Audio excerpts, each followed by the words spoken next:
आप सभी को मेरे परिवार की तरफ से हैप्पी जन्माष्टमी। तो सुबह का टाइम है जी, जन्माष्टमी वाला दिन है। बहुत ही अच्छा मौसम हो रहा था।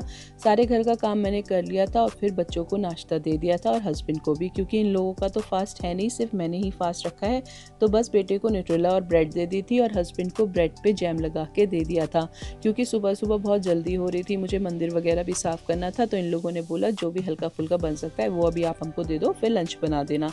तो बस इन लोगों को नाश्ता दे के मैं फटाफट से नहा धो के आई और आज मैंने बहुत ही प्यारा नया सूट पहना है। ये अमेज़ॉन से मंगवाया है मैंने।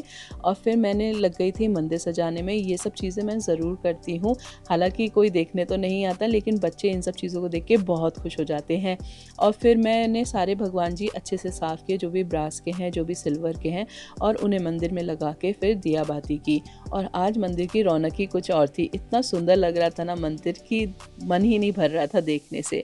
फिर अपने लिए व्रत का खाना बनाया। मैं व्रत में ज़्यादा कुछ तो नहीं खाती हूँ, बस मखाने मूंगफली भून लिए थे और 1 कप चाय बना ली थी, और यही आज का मेरा लंच और ब्रेकफास्ट समझ लीजिए। फिर बच्चियों को नहलाया और उसके बाद इन लोगों के लिए लंच बनाया। लंच में आज इन लोगों के लिए बना दिया था मैंने जीरा आलू, और साथ में बना दिया था बूंदी का रायता और गरम गरम पराठे सेक दिए थे। मेरे यहाँ मैं ही फास्टिंग करती हूँ, बाकी कोई नहीं करता, क्योंकि उन लोगों से बच्चों के साथ तो हो नहीं पाता और हस्बैंड जी ऑफिस की वजह से रख नहीं पाते हैं। फिर अपने लिए फ्रूट्स कट कर लिए थे। दोपहर में तीनों बच्चे सो गए थे और फिर मैंने शाम को अपने कृष्ण कन्हैया को सुंदर सा लड्डू गोपाल बना के रेडी किया। राधा को भी बनाने की कोशिश की थी, लेकिन इन लोगों ने मानी ही नहीं। तो बच्चों के साथ तो भाई ऐसा ही रहता है, मन है तो बनेंगे, नहीं तो नहीं। उसके बाद अपने कृष्ण कन्हैया की अच्छे से पूजा आरती की और उनका आशीर्वाद लिया। बच्चे ही तो भगवान का रूप होते हैं, तो इनसे आशीर्वाद लेना तो बनता ही है। उसके बाद इन सब के लिए मैंने कूटू की पकौड़ियाँ बनाई। व्रत भले ही ना रखें, लेकिन कूटू की पकौड़ी हमारे यहाँ सब बहुत मन से खाते हैं। तो बस अच्छे से दही और चटनी के साथ इसे सर्व कर दी थी और सबने मज़े से खाई भी, और सबको बहुत पसंद भी आती है मेरे यहाँ।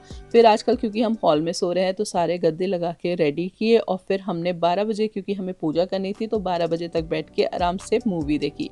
फिर 12 बजे हमने कृष्ण जी का जन्म कराया, उनको अच्छे से चनामृत से स्नान कराया, उनका श्रृंगार किया। और ये सब चीज़ें ना बच्चों को ज़रूर सिखानी चाहिए, क्योंकि आगे चल के यही तो हमारी संस्कृति को लेके जाएंगे। तो इसलिए मैं ये सब बच्चों को ज़रूर सिखाती हूँ। फिर दिया बाती की, अच्छे से कृष्ण जी की आरती की, और बच्चे भी बहुत मन से करते हैं जब बच्चों को ये सब चीज़ें आप सिखाते हैं। अगर सिखाएंगे ही नहीं तो सीखेंगे कैसे। फिर अच्छे से आरती पूजा करने के बाद हमने प्रसाद जो बनाया था वो भी लिया और चन्नामृत पी के आज का दिन एंड किया। तो ये था आज का मेरा जन्माष्टमी का व्लॉग। कैसा लगा ज़रूर बताएं। Bye bye.